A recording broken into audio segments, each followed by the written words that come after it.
हम पढ़ रहे हैं चैप्टर 3 अप्लाइड हिस्ट्री। पिछले वीडियो में हमने कवर किया था इनटेंजिबल हेरिटेज को। इस वीडियो में हम देखते हैं कुछ कल्चरल हेरिटेज जो इंडिया में है। देखो ये 30+ है, 35+ है और पूरा याद करना मुश्किल हो जाएगा।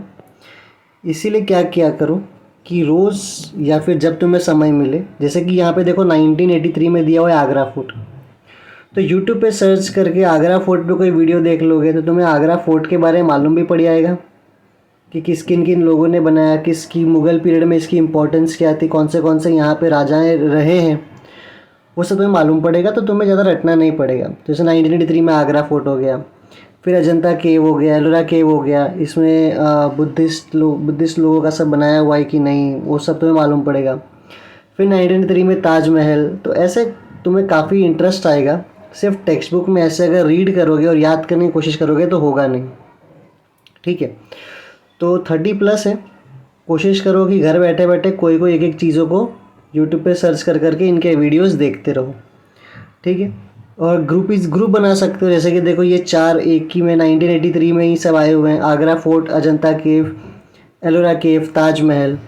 महाराष्ट्र का जो अगर तुम्हें देखना हो तो यहाँ पे देखो 2004 में है, ये देखो ये रहा 2004 में छत्रपति शिवाजी महाराज टर्मिनल्स मुंबई, ठीक है।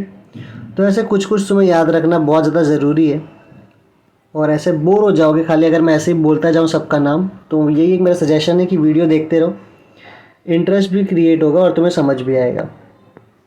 नेक्स्ट जो है वो है वर्ल्ड नेचुरल हेरिटेज साइट्स।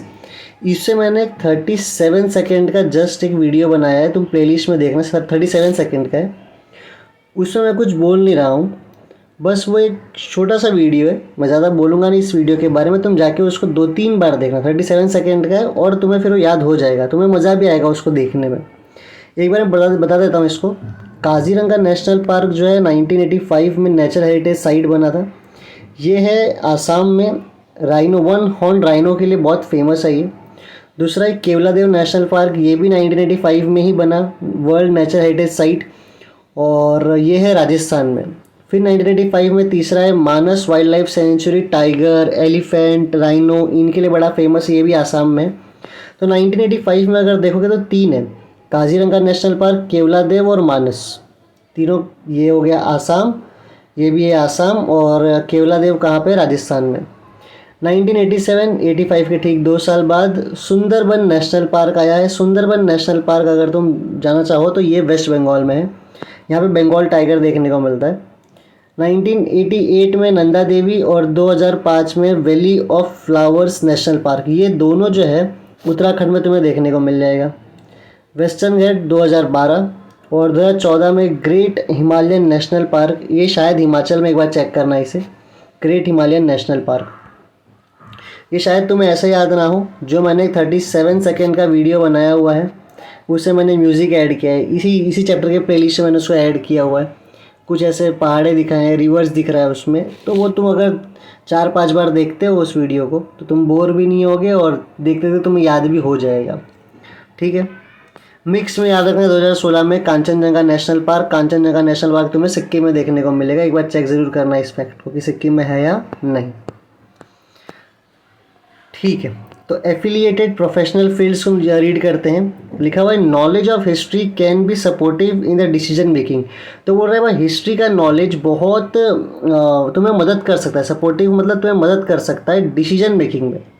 कोई भी अगर तुम्हें डिसीजन लेना है, किस चीज़ का डिसीजन लेना है, कोई लीगल प्रोविज़न में या फिर कोई पब्लिक पॉलिसी में, मतलब तुम्हें अगर कोई लॉ बनाना है, कोई कानून बनाना है, या फिर तुम्हें कोई पब्लिक पॉलिसी बनानी है, कोई नियम बनाना है, तो भाई नॉलेज ऑफ हिस्ट्री क्या होता है, बहुत ज़्यादा तुम्हें सपोर्ट करता है। किसकी जगह पे नियम बनाना है, कहाँ कहाँ पॉलिसी बनाना है। जैसे कि मान लो तुम्हें अगर म्यूज़ियम में और आर्काइव्स में नियम पॉलिसी बनाना है तो नॉलेज ऑफ हिस्ट्री तुम्हें बहुत काम आएगा। फिर तुम्हें अगर प्रिजर्वेशन और कंजर्वेशन करना है हिस्टोरिकल साइट का तो नॉलेज ऑफ हिस्ट्री बहुत काम आएगा। टूरिज्म एंड हॉस्पिटैलिटी में काम आएगा। भाई टूरिज्म मतलब तुम जानते ही हो, हॉस्पिटैलिटी का मतलब होता है स्वागत सत्कार, ना कि हॉस्पिटल, ठीक है। तो टूरिज्म एंड हॉस्पिटैलिटी में बड़ा काम आएगा नॉलेज ऑफ हिस्ट्री। और एंटरटेनमेंट और मास मीडिया है ना, मास मीडिया तुमको पता ही होगा, टीवी, इन सब में भी बहुत ज़्यादा काम आएगा। क्या आएगा भाई, नॉलेज ऑफ हिस्ट्री। तो अगर मैं समराइज़ कर दूं, नॉलेज ऑफ हिस्ट्री बहुत सपोर्ट करता है डिसीजन लेने के लिए। तुम्हें किसी भी चीज़ में अगर कानून बनाना है, कोई पॉलिसी बनानी है, और वो चीज़ क्या है, museum and archives, historical sites को बचाना है, टूरिस्ट और hospitality, entertainment and mass media, इन सब में कौन बहुत हेल्प करता है, नॉलेज ऑफ हिस्ट्री। अब कुछ पॉइंट्स म्यूज़ियम्स और आर्काइव्स के बारे में नीचे दिया हुआ है, पढ़ लेते हैं। सबसे पुराना जो म्यूज़ियम तुम्हें देखने को मिलेगा वो है 6th सेंचुरी BC में। वर्ल्ड का सबसे पुराना म्यूज़ियम है ये, और ये यूआर या उर नाम के जगहों पर मेसोपोटामिया में मिला था। तो यहाँ से क्वेश्चन आ सकता है कि the earliest museum in the world were discovered during the excavation of city of dash. तो लिखना है UR, और कहाँ पे वो, मेसोपोटामिया में। बाकी एक दो बार इधर नाम वाम देख लेना ऐसे ही, ठीक है। इंडिया के अगर म्यूज़ियम में देखो तो इंडियन म्यूज़ियम कब बना था, 1814 में। और किसे शुरू किया था इसको शुरू किया था एशियाटिक सोसाइटी ने। तो इतना सा फैक्ट याद रखना, बाकी तो तुम्हें नहीं याद रहेगा, बहुत कुछ पढ़ना है। इतने याद रखना भाई, इंडियन म्यूज़ियम 1814 में शुरू हुआ था, और किसने शुरू किया था, एशियाटिक सोसाइटी ने, ठीक है। आर्काइव्स के बारे में देख लो, लिखा है जो आर्काइव्स होता है, archive preserves and store old documents, official records, old flames etcetera. तो भाई जो आर्काइव्स होता है ना, वो बचा के रखता है पुराने डॉक्यूमेंट्स को, पुराना कोई रिकॉर्ड हो, रिकॉर्ड मतलब कोई राजा ने कुछ लिखा हो उसका कोई रिकॉर्ड हो वो सब, या फिर कोई पुरानी पिक्चरें हो, उन सब को कौन संभाल के रखता है, आर्काइव्स। अब नेशनल आर्काइव्स ऑफ इंडिया कहाँ पे है, न्यू दिल्ली में, ठीक है। नेशनल आर्काइव्स ऑफ इंडिया कहाँ पे है, न्यू दिल्ली में। और हर स्टेट का अपना इंडिपेंडेंट आर्काइव होता है। अजान चल रहा है शायद, तो वो आवाज़ आ रही होगी तुम्हें। फिर यहाँ पे देख लेते हैं कि कुछ कुछ आर्काइव्स होते हैं जिनके अलग अलग काम होते हैं। तो एक आर्काइव्स है फिल्म आर्काइव्स। देखो, the main office of national film archives of India is located in Pune. तो भाई फिल्म आर्काइव्स कहाँ पे है, जहाँ पे सारी पुरानी मूवीज़ को संभाल के रखी जा रही है, वो है पुणे में। और पुणे तो महाराष्ट्र में मालूम ही है। कब बना था, ये बना था 1964 में। किस मिनिस्ट्री के अंदर, तो ये था भाई ministry of information and broadcasting, ठीक है। इसके बाद इसका काम क्या है, इसका काम है भाई search and obtain rare Indian films. तो भाई जो इंडियन फिल्म्स जो बहुत ही रेयर है, ठीक है, उसको बचा के रखना है, उसको संभाल के रखना है, ताकि हमारा फ्यूचर जनरेशन उसको देखे समझे। भाई ये क्यों, पुरानी पिक्चरों को क्यों बचा के रखना है, क्यों संभाल के रखना है, क्यों फ्यूचर जनरेशन के लिए रखना है। देखो सिंपल सी बात है, जब फ्यूचर जनरेशन के पास वो चीज़ रहेगी ना, तो उसको समझ में आएगा उस ज़माने का समाज कैसा था। जैसे गाना है कि भाई मेरा जूता है जापानी, तो वो समझा रहा है कि भाई उस ज़माने में हमारे पास ट्रेड एंड कॉमर्स है। जब तुम पुरानी मूवीज़ देखते हो तो उस मूवी में क्या दिखाते हैं, आज के मूवीज़ में क्या दिखा रहे हैं, जो आज की परिस्थिति है वही दिखाएंगे ना। तो पुरानी मूवीज़ देखेंगे तो पुरानी परिस्थिति समझ में आती है। इसीलिए बोल रहे हैं कि भाई हमें क्या करना है, पुरानी जो रेयर मूवीज़ है उसको भाई बचा के रखना है, ताकि हमारा फ्यूचर जनरेशन्स को फ़ायदा हो, ठीक है। To categorise the important aspects of films. तो भाई जो इम्पोर्टेंट चीज़ है फिल्म्स की, उसको एक कैटेगरी बना देना, उसको एक संभाल के रखना है। जैसे कि एक फिल्म की इम्पोर्टेंट चीज़ें क्या हो सकती है यार, उसका राइटर कौन है, उसका डायरेक्टर कौन है, उसमें वो फिल्म कैसी है, उस फिल्म में कॉमेडी वाली फिल्म है या फिर मारने पीटने वाली फिल्म है, कैसी फिल्म है। फिर उसका डॉक्यूमेंटेशन करना, सबके बारे में लिखना, कौन एक्टर था, कौन डायरेक्टर था, उसका कैटलॉग बनाने का मतलब होता है कि अलग अलग फिल्म का, जैसे कि मान लो कि अपना एक मोटिवेशनल फिल्म हो गया, उसको अलग कैटेगरी में रख दिया, उससे अलग कैटलॉग बना दिया। बायोग्राफी वालों का अलग बना दिया गया, ठीक है। तो कैटलॉग बनाने का इतना काम होता है। To establish a centre for dissemination of film culture. तो भाई ये लोग हैं जो फिल्म कल्चर को आगे फैलाने वाले हैं, ठीक है। तो ये जो हमने भी देखा, क्या नाम था इनका, national film archives of India, इनका काम है भाई फिल्म कल्चर को आगे स्प्रेड करना पूरा। तो बहुत सिंपल है, national film archive of India Pune Maharashtra में 1964 में बना था। किसके लिए काम कर रहा है, एक मीडिया यूनिट की तरह काम कर रहा है, ministry of information broadcasting. Media unit मतलब उनका मीडिया से रिलेटेड काम देखने का काम होता है इसमें। इसके 3 ऑब्जेक्टिव है। पहला कि भाई पुरानी पिक्चरों को ढूंढ के रखना है, सर्च करना है और उसको बचा के रखना है, फ्यूचर जनरेशन को काम आए। फिर मूवी को डॉक्यूमेंट करना है, उसे कैटलॉग बनाना है और ऐसा सेंटर बनाना है कि फ़िल्म कल्चर को ये लोग आगे फैला पाए। तो ये आर्काइव्स नाम का एक क्वेश्चन भी तुम्हें यहाँ देखने को मिल जाएगा। ये देखो ये रहा, उसमें यही सब लिखना है। क्या लिखोगे भाई, आर्काइव्स का काम क्या होता है, पुराने डॉक्यूमेंट्स, फिल्म्स, रिकॉर्ड्स को संभाल कर रखना। है ना। इंडिया में कहाँ पे सबसे जो वो है भाई, दिल्ली में, और हर स्टेट का अपना एक आर्काइव्स होता है। स्पेसिफिक पर्पस वाला आर्काइव्स होते हैं क्या, तो हाँ बिल्कुल होते हैं। एक फ़िल्म वाला है national film archives of India. उसमें क्या होता है, उसमें भाई पुराने फिल्म्स को प्रिजर्व करके रखते हैं ताकि हमारे फ्यूचर जनरेशन को काम आए। उसके बाद और क्या काम होता है, इसमें फ़िल्म्स का डॉक्यूमेंटेशन किया जाता है, कैटलॉग बनाया जाता है, और एक ऐसा सेंटर बनाया जा रहा है इसको, ताकि यहाँ से फ़िल्म को और फैलाया जाए और उसको उसके कल्चर को आगे बढ़ाया जाए। बस इतना सा इसमें पॉइंट लिखना है तुम्हें आर्काइव्स में। एक बार ध्यान से उसको रीड करना। ये चैप्टर को आज पूरा ही कर देते हैं ना, मैंने इसीलिए मैं थोड़ा सा फास्ट कर रहा हूँ। और कौन सा टॉपिक बचा था इसमें, हाँ एक लास्ट बचा हुआ है बस, ये वाला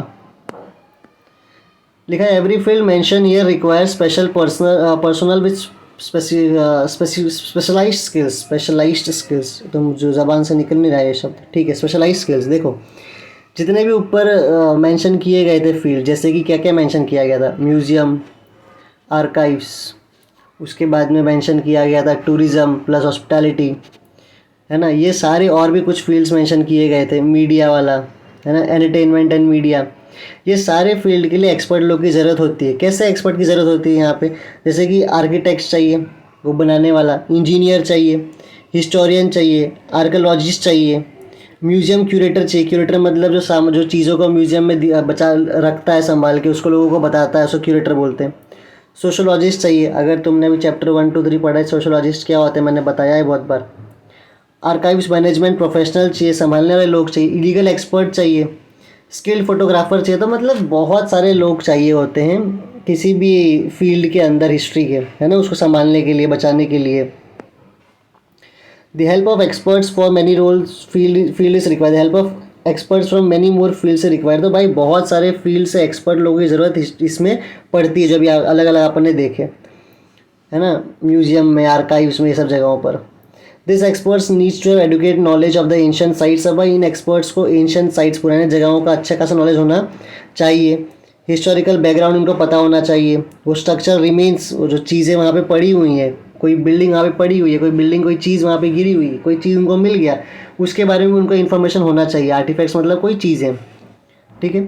projects in the field of applied history can create various opportunity for this professional. तो भाई अप्लाइड हिस्ट्री में जितने प्रोजेक्ट होते हैं, वो इन सब लोगों को, जितने भी ये एक्सपर्ट लोग हैं, उनको बहुत सारा अपॉर्चुनिटी दे सकता है कि वो लोग वहाँ पे अपना ये काम कर सकते हैं। बस इतना ही इस चैप्टर में, बाकी ये तो तुम्हें रीड करने की इतनी ज़रूरत है नहीं। क्वेश्चन आंसर्स में अगर देखो, अर्लीस्ट म्यूज़ियम कहाँ पे था, तो भाई अभी जस्ट मैंने बताया था, UR national museum, national archive of India कहाँ पे, भाई न्यू दिल्ली में, अभी हमने देखा था। कोटियट्टम मैंने तुमको पढ़ाया, ये क्या है, संस्कृत थिएटर है भाई, बिल्कुल ये संस्कृत थिएटर है। रमन जो है ये डांस फॉर्म वेस्ट बंगाल का है, तो भाई ये नहीं है, है ना, ये उत्तराखंड में है, मैंने पढ़ाया है, देख लेना इसको भी।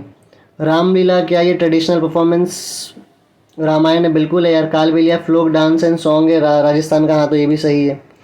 अप्लाइड हिस्ट्री क्या है, मैंने पढ़ाया ही है तुम्हें स्टार्टिंग पर, पहले ही इसका फर्स्ट लेक्चर में ही। आर्काइव्स मैंने जस्ट बताया है। पब्लिक हिस्ट्री के बारे में मैंने पढ़ाया था, यूनेस्को के बारे में अलग अलग साइट्स देख चुके हैं। हाँ ये तुम्हें एक बार थोड़ा सा डाइजेस्ट, तुम ढूंढे कि क्या डाइजेस्ट, और वहाँ पे तुम्हें आंसर मिल जाएगा, तो वहाँ से एक बार इसको देखना। फिर टेक्नोलॉजी मैंने पूरा पढ़ाया ही है। यूनेस्को के लिस्ट के बारे में हमने देखा, ये साइंस के बारे में हमने पढ़ा, आर्ट के बारे में देखा, मैनेजमेंट स्टडीज़, लगभग हम हर एक चीज़ कवर कर चुके हैं। तुम्हारा काम है बस सारे जो ये चैप्टर्स हैं, पूरे चैप्टर को फिर से एक बार ध्यान से पढ़ लेना, और फिर तुम्हें कोई भी आंसर मुश्किल लगेगा नहीं। Thank you.